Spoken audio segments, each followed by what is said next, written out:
Hello students, welcome back to your science class. So students, in the previous class, in this chapter, in this section, we were talking about that of the sample paper, questions from that of the different sample papers, and today also we will going to continue with that. Now see here, if you look here, this is again section A students, which consisting of the 24 marks, and we have to attempt any 20 question from this section.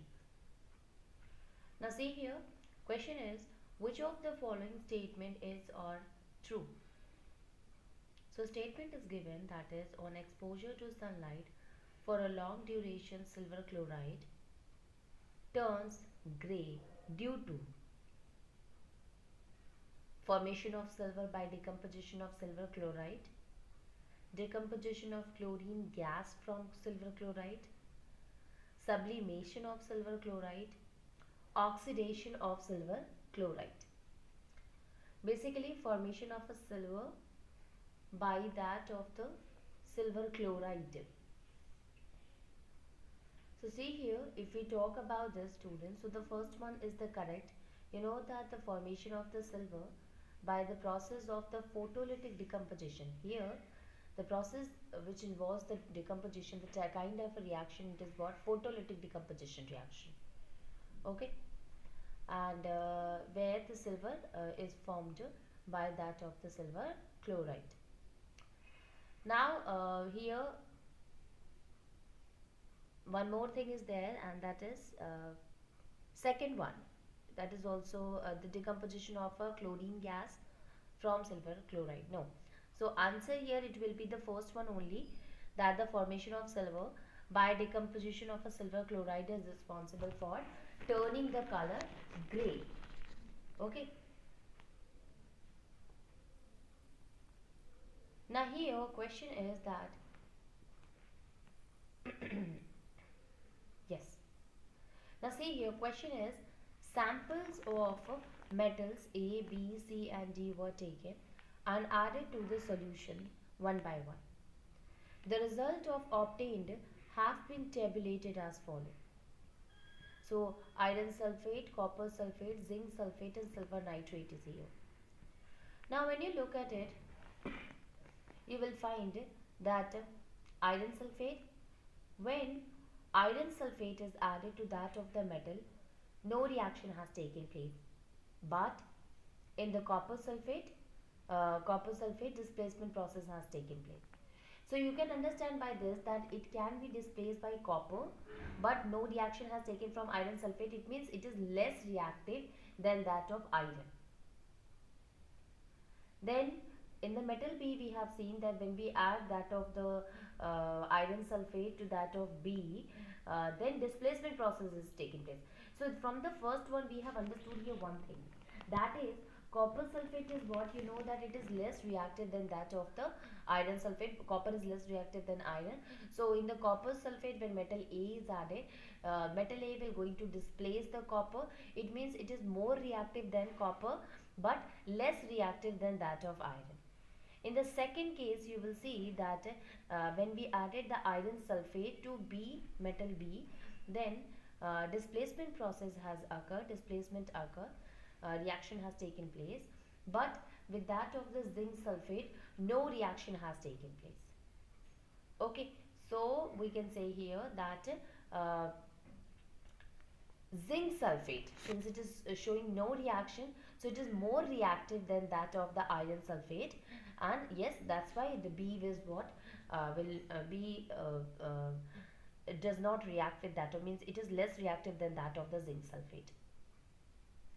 Now C is there. In C, what we will find that no reaction will take place with iron sulfate, with copper sulfate, even with that of the zinc sulfate, but it will going to react with that of the silver nitrate. So displacement will occur with that of the silver nitrate here. So C is what? It is also less reactive than that of the iron, copper and zinc, but yes, it is more reactive than that of a silver, and it is because of that it react with the silver nitrate and displaced it. Then D, it is showing no reaction with any of them. It means it is actually the least reactive, not able to displace any of the reaction. So by this, what we have to do, we have to arrange the metal A, B, C and D in order of their decreasing reactivity. Now see here, in the order of decreasing reactivity if we talk, so D is what? It is the least reactive. Then C, the most reactive, it will be the B only. Now see here, according to that, B is what? It is the more reactive.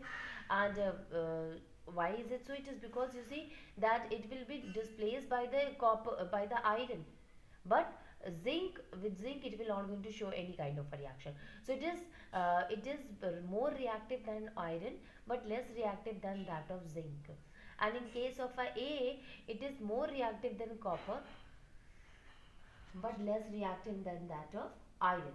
So according to that, B will be what? It is the more reactive one. Out of the four, it is the most, we can say. Then the next one is the A. A is what? That can be displaced by a copper, but will be not able to displace by iron sulfate. So B will be the second most reactive one in this table. Then C is what? It can be displaced by silver nitrate, but cannot be other. So it is what? It is the third reactive in all. And fourth one is what? It is the least reactive, because it is not able to displace any of the given solution, any of the given metal, you can say, a metal solution, salt solution.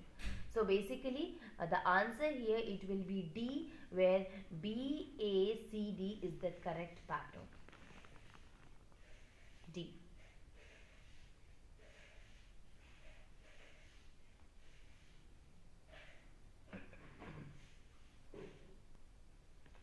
Now see here, coming to question number 4, which of the following are present in dilute aqueous solution of hydrochloric acid?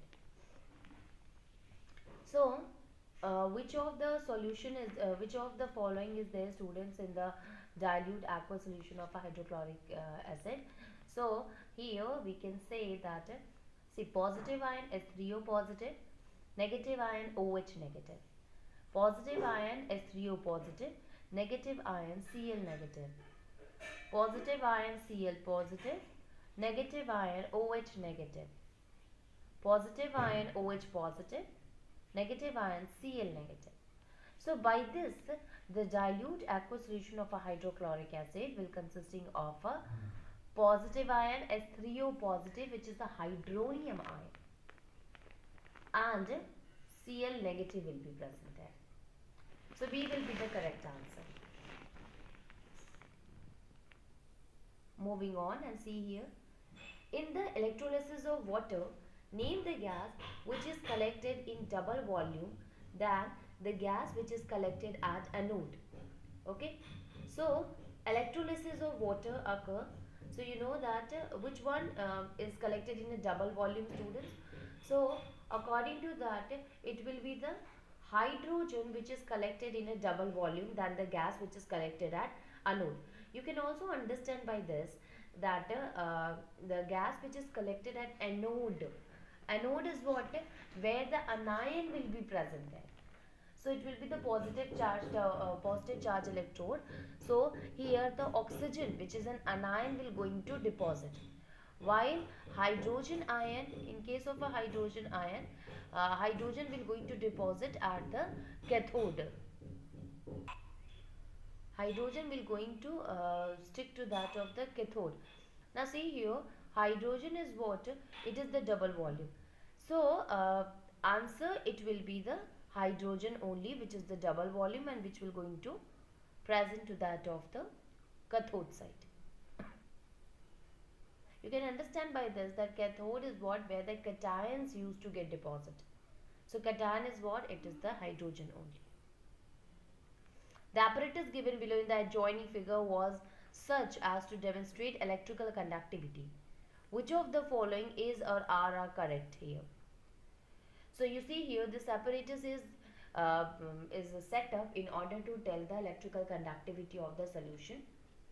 And if you look here, what the thing that we have understood by this, The bulb will not glow because electrolyte is not acidic. The bulb will not glow because it depends upon the type of electrolytic solution. The bulb will not glow because circuit is incomplete.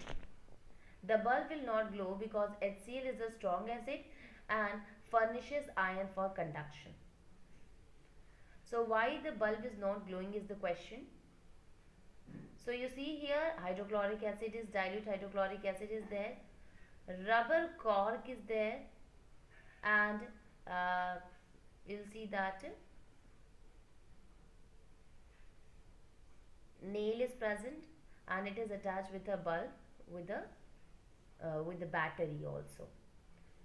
So here if you look at this, you will find that electrolytic solution is there, but yes, the circuit is incomplete. Since the circuit is incomplete, that's why it is not glowed. Now, which of the following correctly represent a balanced chemical equation? So, MnO2 plus HCl, this will give MnCl2 plus Cl2 plus H2O. So, now when you look at the first equation, so manganese is balanced both the side. Oxygen is here 2, there also it is 2, so oxygen is also balanced. Hydrogen is 1 here, but hydrogen is 4 at the other side. So hydrogen is not balanced. So this is not a balanced chemical equation. Second one, manganese oxide plus HCl, this will give MnCl2 plus Cl2 plus 2H2O. Now see here, again the manganese is balanced. Oxygen is 2 here, it is also balanced. Hydrogen is 2, but here again hydrogen is what, that is 4. So this is also not a balanced chemical equation. Third one, manganese oxide plus 4HCl, this will give manganese chloride plus Cl2 plus 2H2O. Now see here, manganese oxide is there. So manganese oxide, Mn, both are, it is balanced. Oxygen here it is 2, there also it is 2, so oxygen is also balanced. Hydrogen is also balanced since hydrogen is 4 at both the side, and chlorine is also balanced because chlorine is also 4 at both the side. So C is what? It is the correct one. Now let us see the fourth one also. So MnO2 plus 4HCl, this will give MnCl2 plus Cl2 plus H2O. Now manganese is balanced, but oxygen is not balanced. Oxygen is 1 here, here it is 2. Hydrogen also again not balanced. Chlorine is balanced. So we can say here that the correct option, balanced chemical equation, is C. This is the correct one.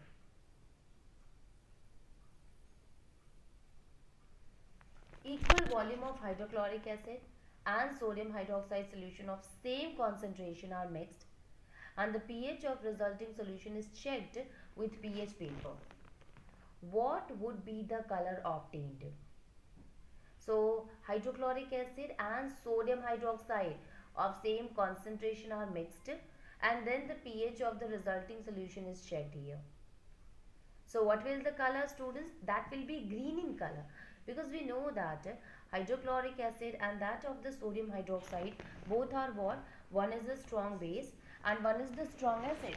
And we know that when a strong acid reacts with that of the strong base, then there is a formation of a neutral salt solution. And you know that for the neutralization reaction, the color, it will be green in color. Okay, so here the answer, it will be green.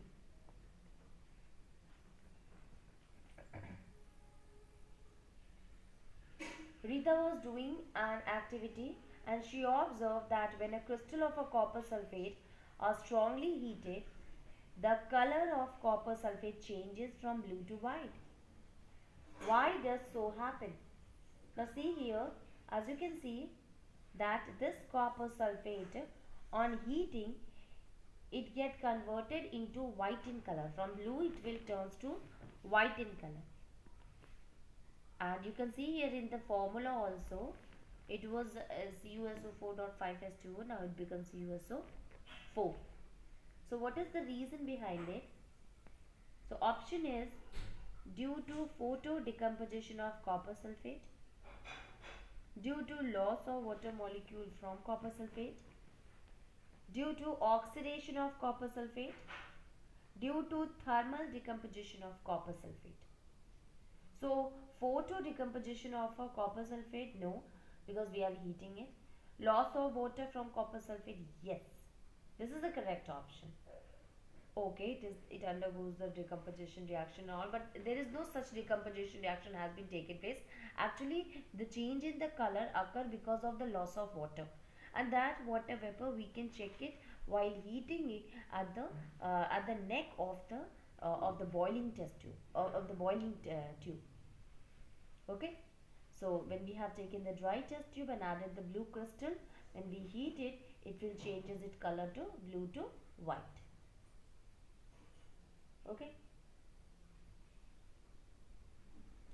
so option it will be B, due to loss of water molecule from copper sulfate. There is an equation X which contain equal number of atom of each element on both the side. What is X? Now see here, equation X is there, which basically contain equal number of atom on both the side. So if equal number of atom of each element is there on both the side, then such kind of a reaction will be called as a balanced chemical equation. Okay, so here obviously it will be not an unbalanced, so it will be a balanced chemical equation, a balanced equation.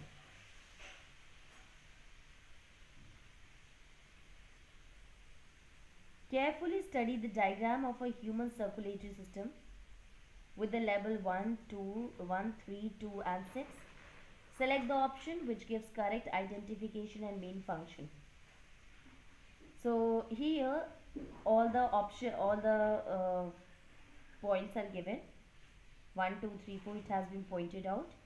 So we have to select the options which is the correct identification. Now A, first one is the pulmonary artery which carry deoxygenated blood from the right ventricle to the lung. Pulmonary artery, yes, it used to carry the deoxygenated blood from the right ventricle to the lungs. This is the correct option. Second one, pulmonary vein carry deoxygenated blood from the right ventricle to the lung. No, that is not a correct one, because it is the pulmonary artery. Pulmonary vein used to carry the oxygenated blood from the lung to the heart, to that of the left ventricle, that is aorta. Supravena cava, it carries oxygen rich blood from the heart. No, it will be the aorta.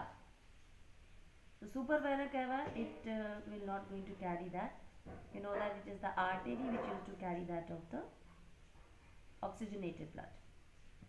Left ventricle, it supply blood to entire body and lungs. No, yes, we can say this is also correct one, where the left ventricle, actually left ventricle used to push that of the blood to the aorta, through which the blood will be transported to each and every body part. So according to that, first will be the correct option, where the pulmonary artery used to carry the deoxygenated blood from the right ventricle to the lung.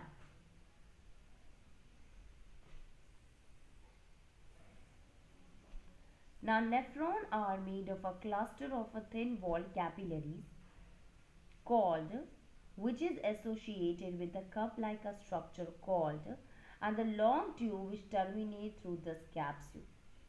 Now let us see here. Options are given here. The first one, It is made up of a cluster of a thin walled capillaries which we called as a nephrons.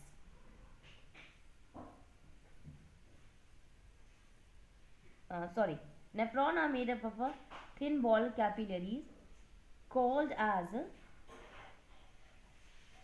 glomerulus. Yes, glomerulus, and which is associated with a cup-like a structure called as Bowman's capsule. Okay, yes. So answer will be glomerulus and Bowman's capsule.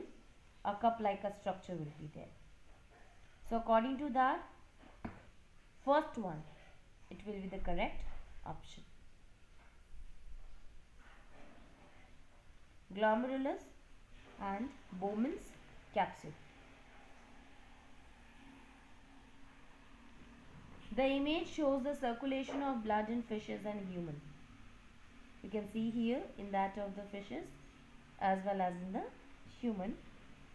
How is the circulation of blood in fish different from that in the humans? Now you see here how the circulation or circulatory system of fish is different from that of the human being. So the heart in fish is bigger in size. No.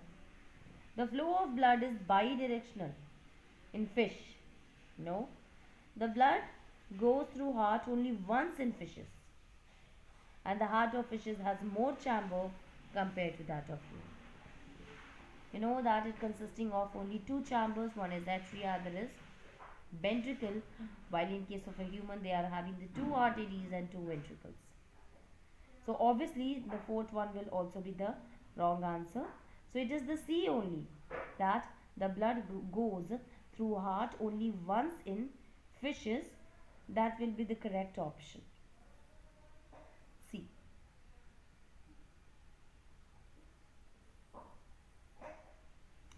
Given below is the figure of stomata. Select the correct labeling for the diagram. Epidermal cell, stoma, guard cell, chloroplast. So the first one is what? It is the guard cells. You know that it will help in the in that of the opening or closing of stoma or stomata. The second one is the stoma. This is the pore through which the exchange of gases actually take place. So stoma. Third one is the epidermal cell, yes, which is present outside to that of the guard cell. And fourth one is what? That is the chloroplast. Yes, that will also going to help in the process of photosynthesis. So you know that it is basically present in the leaves only. So answer it will be the second one, where the first is the guard cell, second is the stoma, third is the epidermal cell, and fourth is chloroplast.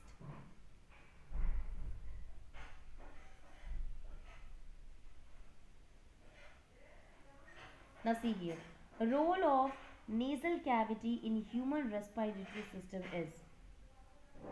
So basically it helps in the filtration of inhaled air, removal of germs and dust, moistening of inhaled air. So human respiratory system, you know that it helps in the filtration, uh, moistening of inhaled air, removal of germs and dust also, that is also a correct option. So option will be first, the first and the second one both are what? It is the correct statement. In the given experiment, water will rise in the tube because oxygen of air will be taken up by the germinating seed. Carbon dioxide will be given out by germinating seed, will be absorbed by KOH. Carbon dioxide given out will go through the glass tube and will push up to the test tube. Moisture in the germinating cell will reach the water in a beaker through the delivery tube. So water will rise because the carbon dioxide given out by germinating seed will be absorbed by KOH. So answer will be the B1, where by this reaction, when the KOH is there, you know that the Carbon dioxide is which will be given, it will be absorbed by the potassium hydroxide. Okay.